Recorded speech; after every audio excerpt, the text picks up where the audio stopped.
नमस्ते बच्चों, मेरा नाम है सचिन कुमार और आप देख रहे हैं अपनी बायोलॉजी क्लास बचनपुर भाटी कॉलेज की ओर से। बेटा बायोलॉजी में हमने पिछली बार जो पढ़ा था वो आपको याद आ रहा होगा कि हम प्रोसेस कर रहे थे पूरा आपका मादा जनन तंत्र के विषय में हमने पढ़ रहे थे पूरा। उसमें हमने क्या पढ़ा था, आपके सारे अंग पढ़ लिए थे। इसके बाद में आपका हमने प्रारंभिक पुटिका का निर्माण हमने पूरा कर लिया था और उसके बाद में प्राथमिक पुटिका का निर्माण हमने ये टॉपिक पूरा पढ़ लिया था। आपको कुछ याद आ रहा होगा कि प्रारंभिक और प्राथमिक पुटिका में क्या अंतर होता है। ठीक है, अब आपको मैं यहाँ पर एक छोटा सा डायग्राम दिखाना चाहता हूँ कि एक्चुअली होता क्या है। देखो बहुत सुंदर डायग्राम है, अगर आप लोग चाहें तो इजीली देख सकते हैं। कहाँ गया यहाँ से बेटा, आप सभी लोग नोट्स मुझे लग रहा है बना रहे होंगे, और कोई अगर डाउट हो तो आप मंगलवार या आपको जो डेट मिली है ना कॉलेज के व्हाट्सएप ग्रुप पर, उसके अकॉर्डिंग आप कॉलेज आ सकते हैं और हमसे बातें आप डिस्कस भी कर सकते हैं। ठीक है, देखो ये डायग्राम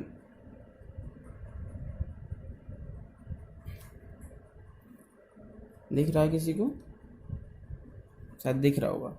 देखो ये जो चीज़ है ना, ये जो चीज़ आपको यूटेरस है, मैं पेन से करता हूँ, और ये जो चीज़ आपकी ये फेलोपियन ट्यूब आई हुई है, और ये जो फिंगर स्ट्रक्चर दिख रहे हैं इसमें, ये उंगली के समान रचना जो दिख रही हैं, ये आपकी क्या है, फिम्बरी हैं, जो कि अंडाणु को पकड़ती हैं।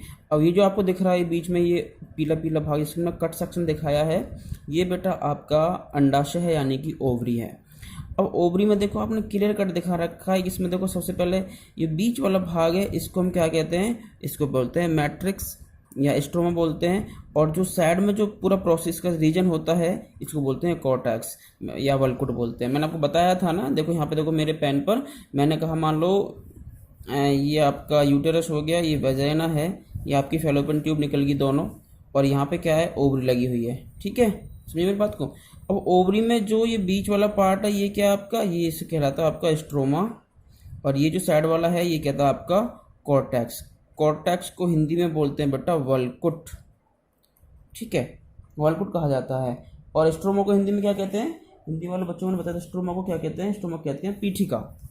स्ट्रोमा कहते हैं पीठिका। आप हिंदी में वर्ड बस एक बार याद रखो, लेकिन आपको जो हमेशा पढ़ने में जो आएगा वो हमेशा स्ट्रोमा ही याद रखना। आपको स्ट्रोमा रीजन बीच वाला हिस्सा होता है, और कॉर्टेक्स जो साइड साइड का हिस्सा होता है इसका पूरा साइड साइड से।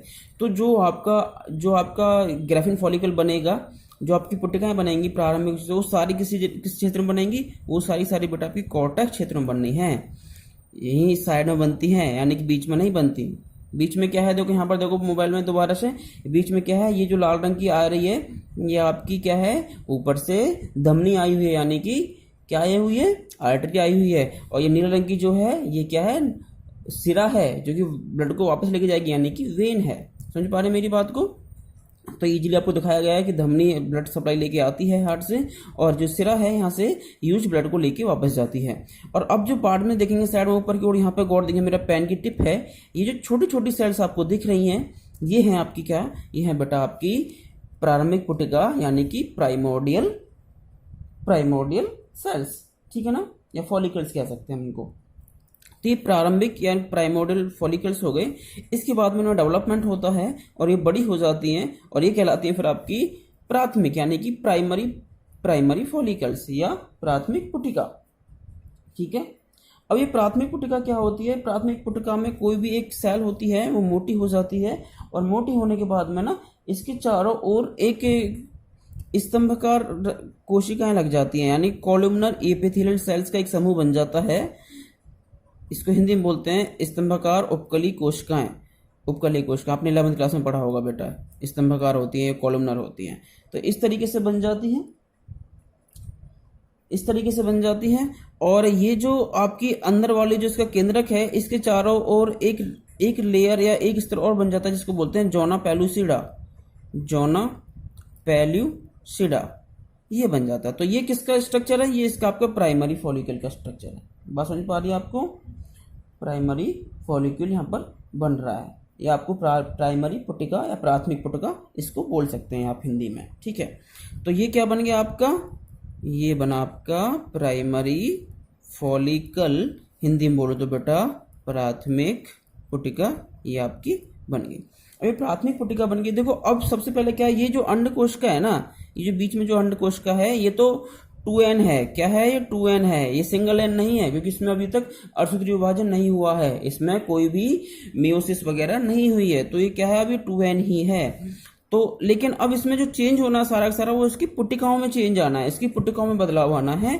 तो जैसे कि पहले प्राथमिक पुटिका है, फिर द्वितीयक पुटिका बनेगी, फिर तृतीयक पुटिका बनेगी यानी कि ग्राफिन पुटिका बनेगी, और उसके बाद में इसमें से अंड बाहर निकलेगा। ठीक है, मेरी बात समझ पा रहे हैं? तो अब जो मेन चीज क्या है, आपकी जो फॉलिकल है यानी जो पुटिका है, इसके बदलाव में, इसमें बदलाव आना है, इसकी रचना में बदलाव आना है लगातार। तो ये तो आपकी प्राथमिक पुटिका बन गई। इसके बाद में बात करूं तो क्या बनती है? द्वितीयक पुटिका बनती है। और वो कैसी होती है बेटा? वो सिंपल मैंने बताया कि पहले क्या है, आपकी अंदर की ओर आपकी अंड कोशिका है जो कि 2n होती है। इसके चारों ओर हमने क्या बना दिया? ये जॉना पेलुसिडा का लेयर हो गया। और इसके बाद आपकी कॉलुमनर एपिथेलियल सेल्स की जो ऊपर बनी हुई है ना, ये वाला स्ट्रक्चर बना हुआ है पहले से ऑलरेडी, तो ये वाला बना रहेगा। इसमें से इस एपिथेलियल सेल्स में यानी कि जो कॉलुमनर स्तंभाकार उपकला कोशिकाएं, इनमें फिर से विभाजन होगा और ये और अधिक मात्रा में बन जाएंगी, यानी कि कई इस तरह के बन जाते हैं। तो अगर मैं इसको नामांकित करना चाहूं तो आप कह सकते हैं, इसे यहां पे लिख देंगे प्राथमिक अंड कोशिका,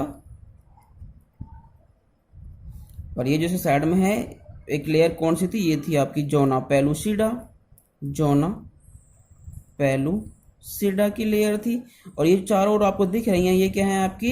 ये है भैया आपकी वही पहली वाली चीज है, यानी कि स्तंभाकार कोशिकाएं, यानी कि स्तंभाकार उपकला कोशिकाएं।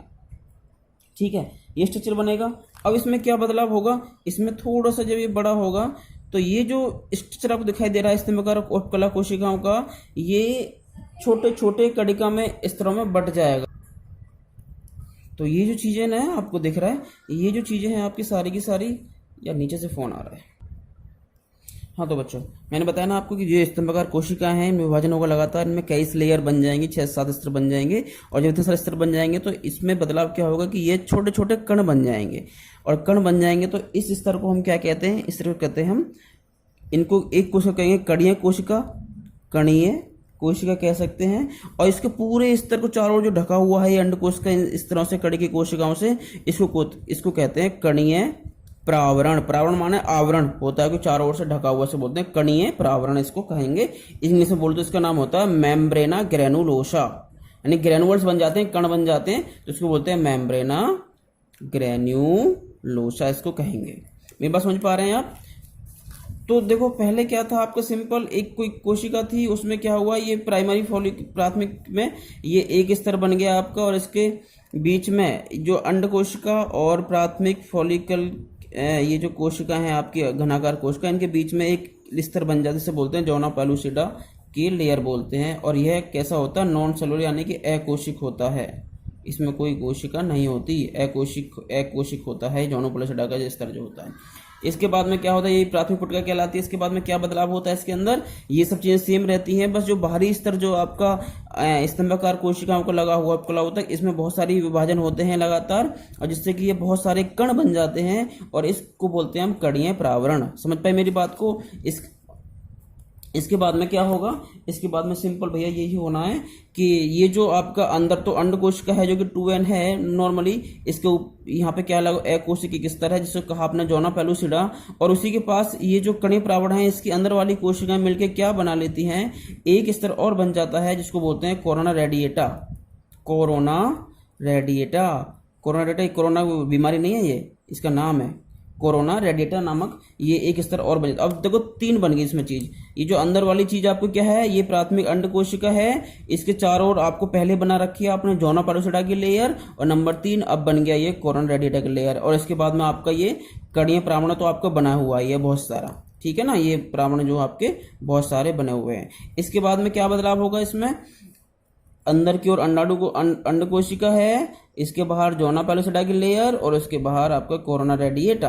अब ये जो आपका ये जो बना हुआ है कणीय प्रावरण, इसमें थोड़ी जगह बन जाएगी, यानी कि एक गुहा बन जाएगी, ये खाली जगह बन गई, और चारों ओर कण प्रावरण पूरा भरा हुआ है, ये बना लेंगे ऐसे। तो ये गुहा क्या होती है? इसके अंदर एक तरल भरा होता है, और इस गुहा को कहते हैं आप एंट्रम, ANTRUM। इस गुहा का कहते हैं बेटा, इस गुहा को कहा जाता है एंट्रम, ठीक है। अब ये एंट्रम बन जाएगी, तो अब एंट्रम बनने से क्या होगा, अब ये जो कंडीशन है इसको कहते हैं हम द्वितीयक पुटिका। जब एंट्रम बनना शुरू हो जाता है तो इसको कहते हैं द्वितीयक पुटिका। ये प्राथमिक थी आपकी, ये भी बेटा प्राथमिक ही कहलाएगी, चाहे तो आप इससे बना लो चाहे इससे बना लो, और ये आपकी द्वितीयक बन जाएगी यहाँ पर, ये आपकी द्वितीयक पुटिका यहाँ पर बन जाती है। अब द्वितीयक पुटिका में एक चीज और आपको याद रखनी है कि ये जो आपका पुटिकीय प्रावरण जो चारों ओर बना हुआ है, ये जो बना हुआ है यह दो परतों में डिवाइड हो जाता है, दो परतों में बढ़ जाता है। इसको बोलते हैं थीका इंटरना और थीका एक्सटर्ना। यानी कि अगर जो बाहर दो लेयर बन गई तो जो बाहर की जो लेयर है उसका नाम क्या है, थीका एक्सटर्ना। एक्सटर्ना माने एक्सटर्नल बाहर की चीज है, एक्सटर्ना बन गई। और जो नीचे की लेयर बनेगी उसे कहेंगे आप थीका इंटरना। ये चीज आपको याद रखनी है, बस नाम जो याद रखना है। ठीक है, मेरी बात समझ पा रहे हैं सभी लोग? देखो दोबारा बना के देखता हूँ आपके लिए। देखो मेरे बच्चों दोबारा समझो, नए पेज समझा रहा हूँ आपको। मैंने बताया था आपको कि भैया जब शुरू में क्या होता है, जब जो लेडीज जो मादा होती है ना, जो अपने शिशु जन्म के समय जो होता है अपनी माँ के गर्भ में, तो उस समय क्या होता है उसके अंडाशय में स्ट्रोमा 2 से 20 लाख 2 लाख से 20 लाख तक क्या होती हैं आपके अंडाणु जन कोशिकाएं होती हैं, अंडाणु जन कोशिकाएं होती हैं। अब इनमें से कोई एक कोश का अंडाणु जन क्या होती है, विभाजन होके क्या बना लेती है, एक कोशिकाओं का समूह बन जाता है, जिसे क्या कहते हैं समूह बन जाता है। और इसके अंदर क्या बनता है, पुटिका गुहा बन जाती है। एक अंडाणुजन कोशिका से एक कोशिका बन जाएगी, इसके चारों पुटिका गुहा बन जाएगी। अब भैया इसमें क्या होगा, ये पुटिका गुहा में क्या होगा, इसमें चारों ओर क्या बन जाएंगे, इसमें ये क्या बोलते हैं पोषण वाले पदार्थ एकत्रित हो जाएंगे। और इसको आपने क्या कहा है, इसका नाम है प्राथमिक अंड कोशिका। क्या बन गई भैया, प्राथमिक अंड कोशिका बन गई है। अब अंड कोशिका तो बन गई है, इसके बाद में इसकी जो पुटिकाएं हैं उनका निर्माण होना है। प्राथमिक अंड कोशिका बन गई, अब इसके बाद में क्या होना है, प्रारंभिक पुटक बनेगा, प्रारंभिक पुटिका का निर्माण होना है, जो आपने हेडिंग डाल लिया। मैं इसको समझाने के लिए बता रहा हूँ, आपको चाहे तो लिख सकते हैं। अब ये प्राथमिक अंड कोशिका हमारी ये वाली बन गई है ऊपर, इस पे क्या होगा, इसके चारों ओर क्या बनेगा, इसके चारों ओर एक स्तंभकार उपकलीय कोशिकाओं का ऊतक बन जाता है, कोशिकाओं का स्तर बन जाता है। ठीक है, इस तरीके से बन जाएगा। तो इसके अंदर ये क्या है, ये आपकी प्राथमिक अंड कोशिका, और ये आपकी क्या है भैया, ये आपके स्तंभकार उपकलीय ऊतक या उपकला ऊतक बन गई। इसी में क्या होता है, उपकला ऊतक और अंड कोशिका के बीच में एक लेयर बनी होती है जिसको आप कहते हैं जोना पेलुसिडा। और जोना पेलुसिडा की लेयर कैसी होती है, अकोशिक होती है, इसके अंदर कोई कोशिका वगैरह नहीं होती।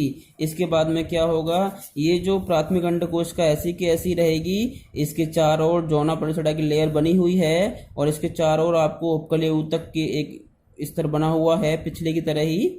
अब इसमें इस उपकलीय ऊतक में विभाजन होगा और फिर घने सारे ऊतकों की 6 से 7 लेयर बन जाएंगी। समझ पा रहे मेरी बात को आप, इस तरीके से बन जाएगा। अब क्या होगा, ये बनने से ये कण के समान रचना बन जाती हैं। इस कोशिका को कहते हैं कणकीय या कणीय कोशिका कह सकते हैं। और इस पूरे आवरण को जिसने इस अंड कोशिका को ढक रखा है चारों ओर से, इसको बोलेंगे कणीय प्रावरण। कणीय प्रावरण इंग्लिश में बोलूं तो मेम्ब्रेना ग्रेनुलोसा, ये बन जाएगा बेटा। अब ये बन गया तो ये वाली कंडीशन आपकी क्या कहलाती है, ये वाली कहलाती है आपकी प्राथमिक पुटिका। ठीक है, ये प्राथमिक पुटिका निर्माण यहाँ पर हो चुका है। अब बेटा आगे क्या होगा, इसमें इससे बनेगी द्वितीयक पुटिका। वो कैसे बनेगी, ये जो आपकी कोशिका अंदर है अंड कोशिका, तो पता ही है आपको, जो कि 2n है, इसके बाहर आपने एक लेयर बनाई थी जिसका नाम कौन सा था, जोना पेलुसिडा, याद आ रहा होगा। इसके बाहर ये जो कणीय प्रावरण है, इसकी सबसे अंदर वाली कोशिकाएं एक लेयर और बना देती हैं जिसका नाम क्या है, कोरोना रेडिएटा। यानी कि जोना पेलुसिडा के ऊपर और कणीय प्रावरण के नीचे एक लेयर और बन जाती है, इसका नाम क्या है, कोरोना रेडिएटा बन जाएगी। और इसके बाद में कणीय प्रावरण भैया आपका लगा हुआ है ही चारों ओर से, लेकिन इसके साथ ही कणीय प्रावरण में एक गुहा बन जाती है, एक खाली स्थान बन जाता है, और इसको कहते हैं हम एंट्रम। अब एंट्रम बन जाएगा, और एंट्रम के बाद में जो चारों ओर की प्रावरण जो है यह दो भागों में बट जाता है, यानी कि ये एक लेयर बनी हुई है, ऊपर से लेयर बन जाएंगी। तो जो सबसे बाहरी लेयर है या सबसे बाहरी भाग है उसको कहते हैं अब थीका एक्सटर्ना, और जो अंदर वाली लेयर है इसको कहते हैं थीका इंटरना। मेरी राइटिंग बेटा ऐसी आ रही है, बस सब समझ जाना, मैं समझाने क्योंकि वीडियो बहुत लंबा हो जाएगा फिर। तो थीका एक्सटर्ना बन गया, थीका इंटरना बन गया। अब ये बन गया आपका पूरा का पूरा द्वितीयक पुटिका बन गई। प्राथमिक अंडकोश का बनी, उससे प्रारंभिक पुटक बना था, प्रारंभिक पुटक के बाद में प्राथमिक पुटिका बनी, और प्राथमिक पुटिका ये तो प्रारंभिक है, ये प्राथमिक है, ये द्वितीयक पुटिका बन गई, द्वितीयक पुटिका बन जाएगी। इसके बाद में क्या बनेगा आपका ग्राफियन पुटिका बनेगी।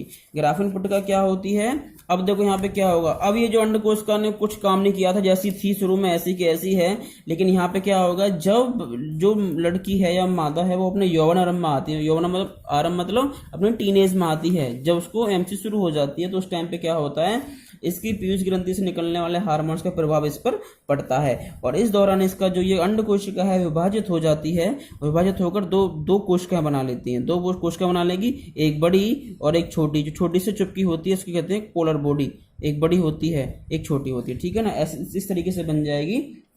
और इसके चारों ओर आपको पता है क्या लेयर है, जोना पेलुसिडा की लेयर तो लगी हुई है, जोना पेलुसिडा की लेयर अभी भी इसके ऊपर लगी हुई है, और इसके चारों ओर एक लेयर और लगी हुई थी जिसका नाम था कोरोना रेडिएटा, और ये चारों कड़ी के प्रावरण होते हैं। और ये जो गुहा है ये थोड़ी बड़ी हो जाती है और इसे धकेल के जो अंडाशय है उसकी साइड में ले आती है, और जब अंडोत्कर होता है यानी कि एमसी के बाद में 14वां दिन आता है तो उस समय ये प्रावरण फट जाता है और ये अंडकोश का पूरी बाहर रिलीज होती है, यानी कि अंडाणु जो है बाहर रिलीज हो जाता है। और इसी प्रोसेस या इसी प्रक्रिया को हम कैसे अंडोत्कर कहा जाता है। अंडाणु बाहर निकल जाएगा और बाकी आपकी जो मेम्ब्रेन ग्रानुलोसा की सेल्स हैं यानी कि आपका कड़ियाँ प्रावरण वगैरह जो है ये सब कोश अंडाशय के अंदर ही रह जाएगा।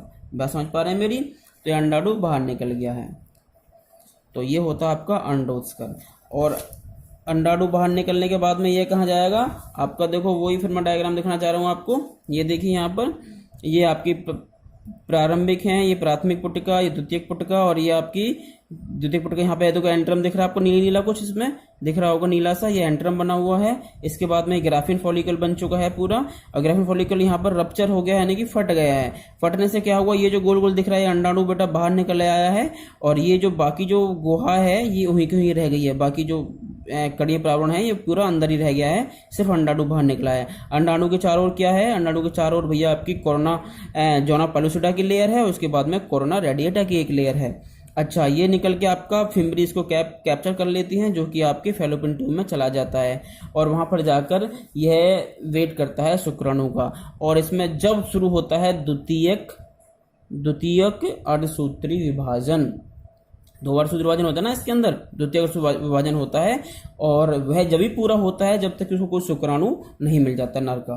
अगर नहीं मिलता है तो वो डिस्ट्रॉय हो जाता है पूरा का पूरा। तो यहाँ पे जो बचा हुआ ये चीज है ये थोड़ी सिकुड़ जाती है, सिकुड़ने के बाद में इसको कहते हैं कॉर्पस ल्यूटियम, ये पीले रंग का बन जाता है, इसको क्या कहते हैं कॉर्पस ल्यूटियम कहा जाता है। अगर उस फैलोपियन ट्यूब में गए हुए अंडाणु को शुक्राणु मिल जाता है और वहां पर निषेचन क्रिया हो जाती है तो उस दौरान इस येलो बॉडी से यानी कि कॉर्पस ल्यूटियम से क्या बनेंगे, आपके हार्मोन्स निकलेंगे। कौन कौन से? प्रोजेस्टेरोन, जो कि गर्भ को ठहरने में और उसको पोषित करने के लिए बहुत जरूरी होता है। तो ये हार्मोन्स यानी ग्रंथि बन जाएगा जो कि प्रोजेस्टेरोन नाम का हार्मोन निकालेगा, जिससे कि जो इम्प्लांटेशन या गर्भधारण है उसमें सहायता करेगा।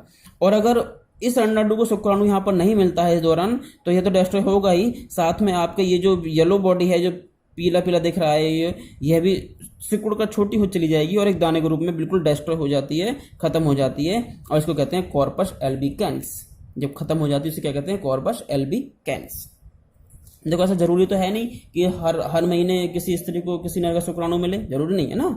अगर मिलता है तो ये हार्मोन निकालेगी और नहीं मिलता तो ये सिकुड़ कर छोटी हो जाएगी, जिसको कहते हैं कॉर्पस एल्बिकेंस। मुझे लग रहा है आप लोग समझ पा रहे होंगे, नहीं समझ पा रहे तो हम आपको कॉलेज में फिर से समझा देंगे, और फिर भी नहीं समझेंगे तो बड़ा डंडा आपके पास है ही, हमारे पास भी डंडा है मोटा वाला, आपको ढंग से मार मार के समझाएंगे, ठीक है। नमस्ते बच्चों, मेरा नाम है सचिन कुमार और आप देख रहे हैं अपनी बायोलॉजी क्लास बचनपुर भाटी कॉलेज की ओर से। बेटा बायोलॉजी में हमने पिछली बार जो पढ़ा था वो आपको याद आ रहा होगा कि हम प्रोसेस कर रहे थे पूरा आपका मादा जनन तंत्र के विषय में हमने पढ़ रहे थे पूरा। उसमें हमने क्या पढ़ा था, आपके सारे अंग पढ़ लिए थे। इसके बाद में आपका हमने प्रारंभिक पुटिका का निर्माण हमने पूरा कर लिया था और उसके बाद में प्राथमिक पुटिका का निर्माण हमने ये टॉपिक पूरा पढ़ लिया था। आपको कुछ याद आ रहा होगा कि प्रारंभिक और प्राथमिक पुटिका में क्या अंतर होता है। ठीक है, अब आपको मैं यहाँ पर एक छोटा सा डायग्राम दिखाना चाहता हूँ कि एक्चुअली होता क्या है। देखो बहुत सुंदर डायग्राम है, अगर आप लोग चाहें तो इजीली देख सकते हैं। कहाँ गया यहाँ से बेटा, आप सभी लोग नोट्स मुझे लग रहा है बना रहे होंगे, और कोई अगर डाउट हो तो आप मंगलवार या आपको जो डेट मिली है ना कॉलेज के व्हाट्सएप ग्रुप पर, उसके अकॉर्डिंग आप कॉलेज आ सकते हैं और हमसे बातें आप डिस्कस भी कर सकते हैं। ठीक है, देखो ये डायग्राम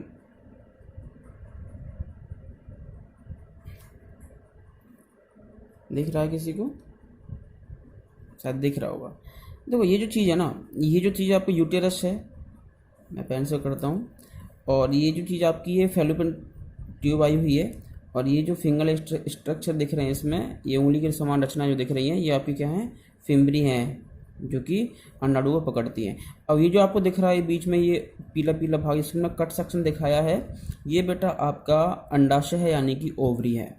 अब ओवरी में देखो आपने क्लियर कट दिखा रखा है, इसमें देखो सबसे पहले ये बीच वाला भाग है, इसको हम क्या कहते हैं, इसको बोलते हैं मैट्रिक्स या स्ट्रोमा बोलते हैं, और जो साइड में जो पूरा प्रोसेस का रीजन होता है इसको बोलते हैं कॉर्टेक्स या वल्कुट बोलते हैं। मैंने आपको बताया था ना, देखो यहाँ पे देखो मेरे पेन पर मैंने कहा, मान लो ये आपका यूटेरस हो गया, ये वेजाइना है, ये आपकी फैलोपियन ट्यूब निकल गई दोनों, और यहाँ पे क्या है, ओवरी लगी हुई है। ठीक है, समझिए मेरी बात को। अब ओवरी में जो ये बीच वाला पार्ट है ये क्या आपका, ये इसे कहलाता है आपका स्ट्रोमा, और ये जो साइड वाला है ये कहता है आपका कॉर्टेक्स। कॉर्टेक्स को हिंदी में बोलते हैं बेटा वल्कुट। ठीक है, वल्कुट कहा जाता है। और स्ट्रोमा को हिंदी में क्या कहते हैं, हिंदी वाले बच्चों ने बताया, स्ट्रोमा को क्या कहते हैं, स्ट्रोमा कहते हैं पीठिका। स्ट्रोमा कहते हैं पीठिका। आप हिंदी में वर्ड बस एक बार याद रखो, लेकिन आपको जो हमेशा पढ़ने में जो आएगा वो हमेशा स्ट्रोमा ही याद रखना। आपको स्ट्रोमा रीजन बीच वाला हिस्सा होता है, और कॉर्टेक्स जो साइड साइड का हिस्सा होता है इसका पूरा साइड से। तो जो आपका ग्राफिन फॉलिकल बनेगा, जो आपकी पुटिकाएं बनेंगी प्रारंभिक, वो सारी किस क्षेत्र में बनेंगी, वो सारी बेटा आपकी कॉर्टेक्स क्षेत्र में बननी है, यही साइड में बनती है, यानी कि बीच में नहीं बनती। बीच में क्या है, देखो यहाँ पर देखो मोबाइल में दोबारा से, बीच में क्या है, ये जो लाल रंग की आ रही है ये आपकी क्या है, ऊपर से धमनी आई हुई है, यानी कि क्या आई हुई है, आर्टरी आई हुई है। और ये नीले रंग की जो है ये क्या है, सिरा है, जो कि ब्लड को वापस लेके जाएगी, यानी कि वेन है। समझ पा रहे मेरी बात को? तो इजीली आपको दिखाया गया है कि धमनी ब्लड सप्लाई लेके आती है हार्ट से, और जो सिरा है यहाँ से यूज ब्लड को लेके वापस जाती है। और अब जो पार्ट में देखेंगे साइड में ऊपर की ओर, यहाँ पे गौर देखेंगे, मेरा पेन की टिप है, ये जो छोटी छोटी सेल्स आपको दिख रही हैं ये हैं आपकी क्या, ये है बेटा आपकी प्रारंभिक पुटिका यानी कि प्राइमोर्डियल सेल्स। ठीक है ना, या फॉलिकल्स कह सकते हैं हम इनको। तो ये प्रारंभिक या प्राइमोर्डियल फॉलिकल्स हो गए। इसके बाद में उनका डेवलपमेंट होता है और ये बड़ी हो जाती हैं, और ये कहलाती है फिर आपकी प्राथमिक यानी कि प्राइमरी फॉलिकल्स या प्राथमिक पुटिका। ठीक है, अब ये प्राथमिक पुटिका क्या होती है, प्राथमिक पुटिका में कोई भी एक सेल होती है वो मोटी हो जाती है, और मोटी होने के बाद में ना इसके चारों ओर एक स्तंभकार कोशिकाएं लग जाती हैं, यानी कॉलमनर एपिथेलियल सेल्स का एक समूह बन जाता है। इसको हिंदी में बोलते हैं स्तंभाकार उपकली कोशिकाएं। आपने 11वीं क्लास में पढ़ा होगा बेटा, स्तंभाकार होती है, कॉलमनर होती हैं। तो इस तरीके से बन जाती है, और ये जो आपकी अंदर वाली जो इसका केंद्रक है, इसके चारों ओर एक लेयर या एक स्तर और बन जाता है, जिसको बोलते हैं जोना पेल्यूसिडा, ये बन जाता है। तो ये किसका स्ट्रक्चर है, ये इसका आपका प्राइमरी फॉलिकल का स्ट्रक्चर है। बात समझ पा रही है आपको? प्राइमरी फॉलिक्यूल यहाँ पर बन रहा है, या आपको प्राइमरी पुटिका या प्राथमिक पुटिका इसको बोल सकते हैं आप हिंदी में। ठीक है, तो ये क्या बन गया आपका, ये बना आपका प्राइमरी फॉलिकल, हिंदी में बोलो तो बेटा प्राथमिक पुटिका, ये आपकी बन गई। अब ये प्राथमिक पुटिका बन गई। देखो अब सबसे पहले क्या है, ये जो अंडकोशिका है ना, ये जो बीच में जो अंडकोशिका है ये तो 2n है। क्या है ये? 2n है, ये सिंगल n नहीं है, क्योंकि इसमें अभी तक अर्धसूत्री विभाजन नहीं हुआ है, इसमें कोई भी मियोसिस वगैरह नहीं हुई है, तो ये क्या है? अभी 2n ही है। तो लेकिन अब इसमें जो चेंज होना है सारा का सारा, वो इसकी पुटिकाओं में चेंज आना है, इसकी पुटिकाओं में बदलाव आना है। तो जैसे कि पहले प्राथमिक पुटिका है, फिर द्वितीयक पुटिका बनेगी, फिर तृतीयक पुटिका बनेगी, यानी कि ग्राफीन पुटिका बनेगी, और उसके बाद में इसमें से अंड बाहर निकलेगा। ठीक है, मेरी बात समझ पा रहे हैं? तो अब जो मेन चीज क्या है, आपकी जो फॉलिकल है यानी जो पुटिका है, इसके बदलाव में, इसमें बदलाव आना है, इसकी रचना में बदलाव आना है लगातार। तो ये तो आपकी प्राथमिक पुटिका बन गई। इसके बाद में बात करूं तो क्या बनती है? द्वितीयक पुटिका बनती है। और वो कैसी होती है बेटा? वो सिंपल मैंने बताया कि पहले क्या है, आपकी अंदर की ओर आपकी अंडकोशिका है जो कि 2n होती है, इसके चारों ओर हमने क्या बना दिया, ये जॉना पेलुसिडा का लेयर हो गया। और इसके बाद आपकी कॉलुमनर एपिथेलियल सेल्स की जो ऊपर बनी हुई है ना, ये वाला स्ट्रक्चर बना हुआ है पहले से ऑलरेडी, तो ये वाला बना रहेगा। इसमें से इस एपिथेलियल सेल्स में, यानी कि जो कॉलुमनर स्तंभाकार उपकला कोशिकाएं, इनमें फिर से विभाजन होगा और ये और अधिक मात्रा में बन जाएंगी, यानी कि कई इस तरह के बन जाते हैं। तो अगर मैं इसको नामांकित करना चाहूं तो आप कह सकते हैं, इसे यहां पे लिख देंगे प्राथमिक अंडकोशिका, और ये जैसे साइड में है एक लेयर कौन सी थी, ये थी आपकी जॉना पेलुसिडा, जॉना पेलुसिडा की लेयर थी। और ये चारों ओर आपको दिख रही हैं, ये क्या है आपकी? ये है भैया आपकी वही पहली वाली चीज है, यानी कि स्तंभाकार कोशिकाएं, यानी कि स्तंभाकार उपकला कोशिकाएं। ठीक है, ये स्ट्रक्चर बनेगा। अब इसमें क्या बदलाव होगा? इसमें थोड़ा सा जब ये बड़ा होगा तो ये जो स्ट्रक्चर आपको दिखाई दे रहा है स्तंभाकार उपकला कोशिकाओं का, ये छोटे छोटे कणिका में स्तरों में बट जाएगा। तो ये जो चीजें ना आपको दिख रहा है, ये जो चीजें हैं आपकी सारी की सारी, या नीचे से फोन आ रहा है। हाँ तो बच्चों, मैंने बताया ना आपको कि जो स्तंभाकार कोशिकाएं हैं, इनमें विभाजन होगा लगातार, इनमें कई लेयर बन जाएंगे, 6-7 स्तर बन जाएंगे। और जब इतने सारे स्तर बन जाएंगे तो इसमें बदलाव क्या होगा कि ये छोटे छोटे कण बन जाएंगे। और कण बन जाएंगे तो इस स्तर को हम क्या कहते हैं? इस तरह कहते हैं हम, इनको एक कोशिका कहेंगे कणीय कोशिका, कणीय कोशिका कह सकते हैं। और इसके पूरे स्तर को चारों ओर जो ढका हुआ है ये अंडकोश का इस तरह से कड़ी की कोशिकाओं से, इसको कहते हैं कणीय प्रावरण। प्रावरण माने आवरण होता है कि चारों ओर से ढका हुआ, से बोलते हैं कणीय प्रावरण, इसको कहेंगे। इंग्लिश में बोलते इसका नाम होता है मेम्ब्रेना ग्रेनुलोसा, यानी ग्रेनुअल्स बन जाते हैं, कण बन जाते हैं, तो इसको बोलते हैं मेम्ब्रेना ग्रेन्युलोसा, इसको कहेंगे। मेरी बात समझ पा रहे हैं आप?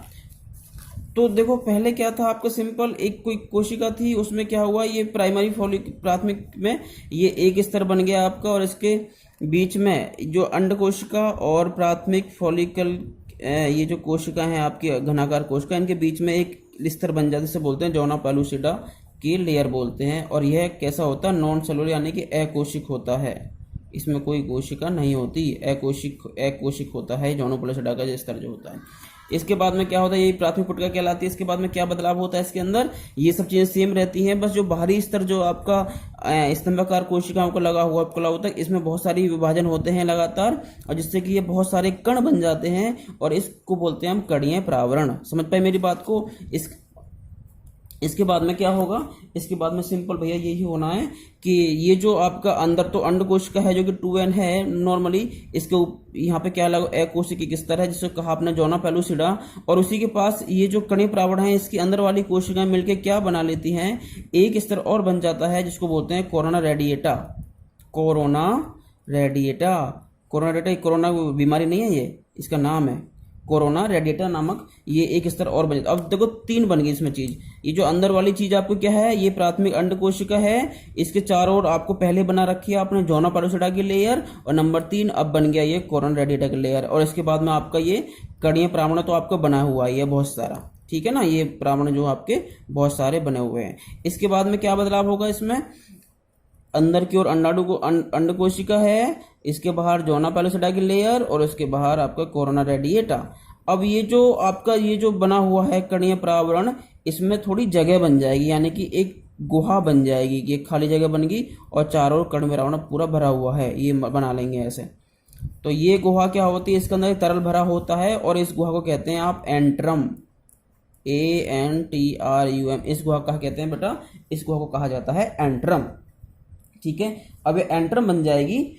तो अब एंट्रम बनने से क्या होगा, अब ये जो कंडीशन है इसको कहते हैं हम द्वितीयक पुटिका। जब एंट्रम बनना शुरू हो जाता है तो इसको कहते हैं द्वितीयक पुटिका। ये प्राथमिक थी आपकी, ये भी बेटा प्राथमिक ही कहलाएगी, चाहे तो आप इससे बना लो चाहे इससे बना लो, और ये आपकी द्वितीयक बन जाएगी यहाँ पर, ये आपकी द्वितीयक पुटिका यहाँ पर बन जाती है। अब द्वितीयक पुटिका में एक चीज और आपको याद रखनी है कि ये जो आपका पुटिकीय प्रावरण जो चारों ओर बना हुआ है, ये जो बना हुआ है यह दो परतों में डिवाइड हो जाता है, दो परतों में बढ़ जाता है। इसे बोलते हैं थीका इंटरना और थीका एक्सटर्ना। यानी कि अगर जो बाहर दो लेयर बन गई तो जो बाहर की जो लेयर है उसका नाम क्या है, थीका एक्सटर्ना। एक्सटर्ना माने एक्सटर्नल बाहर की चीज है, एक्सटर्ना बन गई, और जो नीचे की लेयर बनेगी उसे कहेंगे आप थीका इंटरना। ये चीज आपको याद रखनी है, बस नाम जो याद रखना है। ठीक है, मेरी बात समझ पा रहे हैं सभी लोग? देखो दोबारा बना कर देखता हूँ आपके लिए। देखो मेरे बच्चों, दोबारा समझो, नए पेज समझा रहा हूँ आपको। मैंने बताया था आपको कि भैया जब शुरू में क्या होता है, जब जो लेडीज जो मादा होती है ना, जो अपने शिशु जन्म के समय जो होता है अपनी माँ के गर्भ में, तो उस समय क्या होता है उसके अंडाशय में स्टोमा 2 से 20 लाख, 2 लाख से 20 लाख तक क्या होती हैं आपके अंडाणु जन कोशिकाएं होती हैं, अंडाणु जन कोशिकाएं होती हैं। अब इनमें से कोई एक कोशिका अंडाणु जन क्या होती है, विभाजन होके क्या बना लेती है, एक कोशिकाओं का समूह बन जाता है, जिसे क्या कहते हैं, समूह बन जाता है, और इसके अंदर क्या बनता है, पुटिका गुहा बन जाती है। एक अंडाणु जन कोशिका से एक कोशिका बन जाएगी, उसके चारों पुटिका गुहा बन जाएगी। अब भैया इसमें क्या होगा, ये पुटिका गुहा में क्या होगा, इसमें चारों ओर क्या बन जाएंगे, इसमें ये क्या बोलते हैं, पोषण वाले पदार्थ एकत्रित हो जाएंगे, और इसको आपने क्या कहा है, इसका नाम है प्राथमिक अंड कोशिका। क्या बन गई भैया, प्राथमिक अंड कोशिका बन गई है। अब अंड कोशिका तो बन गई है, इसके बाद में इसकी जो पुटिकाएं हैं उनका निर्माण होना है। प्राथमिक अंड कोशिका बन गई, अब इसके बाद में क्या होना है, प्रारंभिक पुटक बनेगा, प्रारंभिक पुटिका का निर्माण होना है, जो आपने हेडिंग डाल लिया। मैं इसको समझाने के लिए बता रहा हूँ, आपको चाहे तो लिख सकते हैं। अब ये प्राथमिक अंड कोशिका हमारी ये वाली बन गई है ऊपर, इस पे क्या होगा, इसके चारों ओर क्या बनेगा, इसके चारों ओर एक स्तंभकार उपकलीय कोशिकाओं का ऊतक बन जाता है, कोशिकाओं का स्तर बन जाता है। ठीक है, इस तरीके से बन जाएगा। तो इसके अंदर ये क्या है, ये आपकी प्राथमिक अंड कोशिका, और ये आपकी क्या है भैया, ये आपके स्तंभकार उपकलीय ऊतक या उपकला ऊतक बन गई। इसी में क्या होता है, उपकला ऊतक और अंड कोशिका के बीच में एक लेयर बनी होती है, जिसको आप कहते हैं जोना पेलुसिडा। और जोना पेलुसिडा की लेयर कैसी होती है, अकोशिक होती है, इसके अंदर कोई कोशिका वगैरह नहीं होती।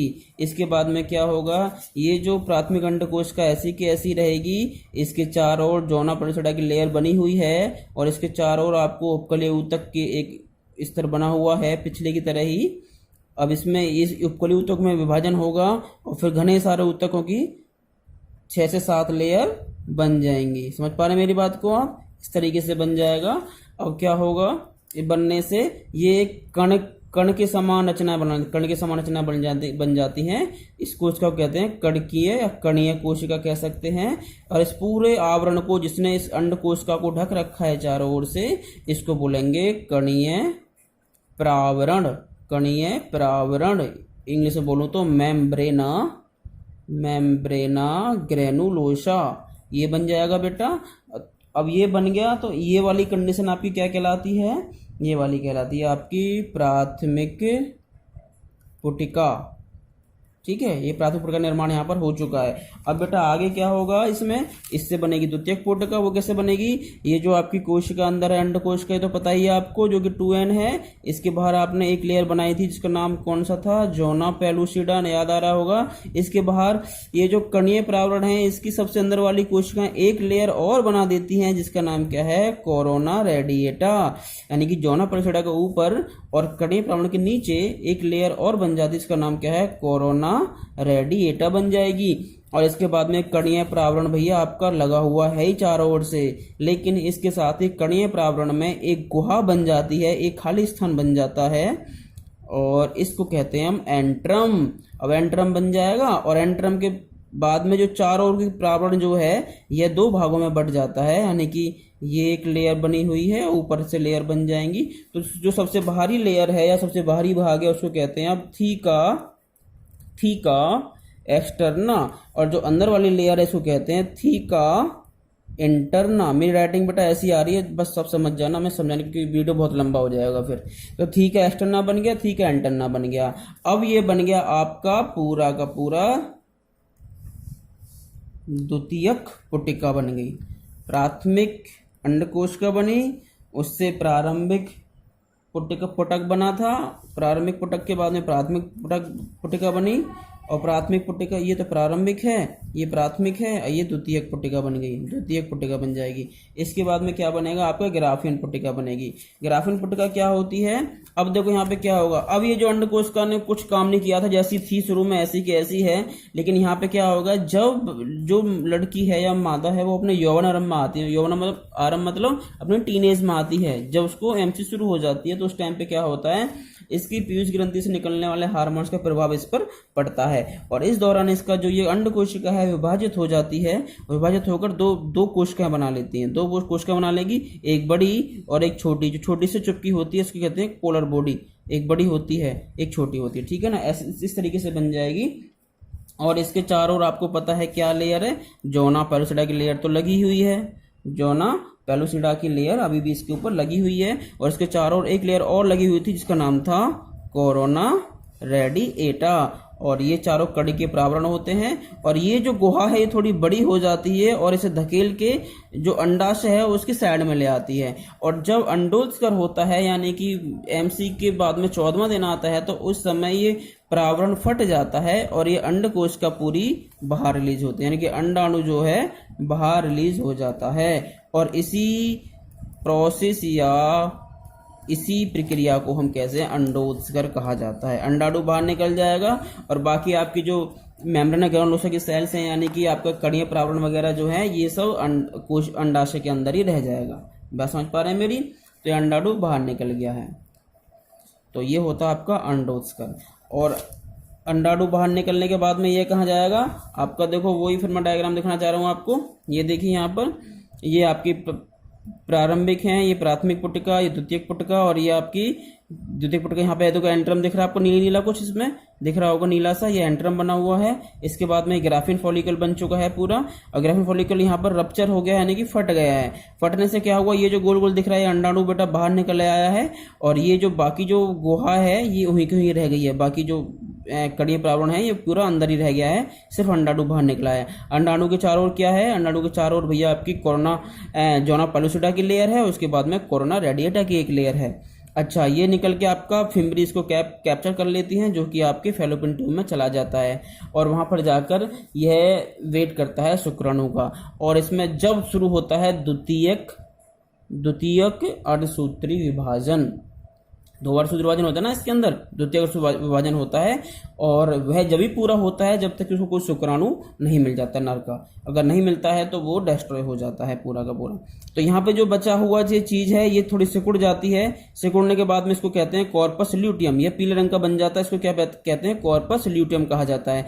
अगर उस फैलोपियन ट्यूब में गए हुए अंडाणु को शुक्राणु मिल जाता है और वहां पर निषेचन क्रिया हो जाती है तो उस दौरान इस येलो बॉडी से यानी कि कॉर्पस ल्यूटियम से क्या बनेंगे, आपके हार्मोन्स निकलेंगे। कौन कौन से? प्रोजेस्टेरोन, जो कि गर्भ को ठहरने में और उसको पोषित करने के लिए बहुत जरूरी होता है। तो ये हार्मोन्स यानी ग्रंथि बन जाएगा जो कि प्रोजेस्टेरोन नाम का हार्मोन निकालेगा, जिससे कि जो इम्प्लांटेशन या गर्भधारण है उसमें सहायता करेगा।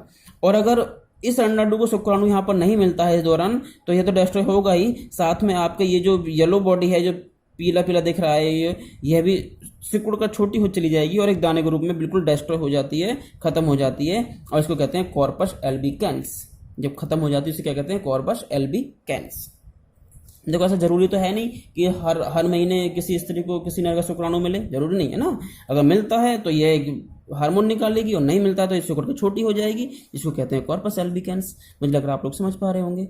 नहीं समझ पा रहे तो हम आपको कॉलेज में फिर से समझा देंगे, और फिर भी नहीं समझेंगे तो बड़ा डंडा आपके पास है ही, हमारे पास भी डंडा है मोटा वाला, आपको ढंग से मार मार के समझाएंगे। ठीक है।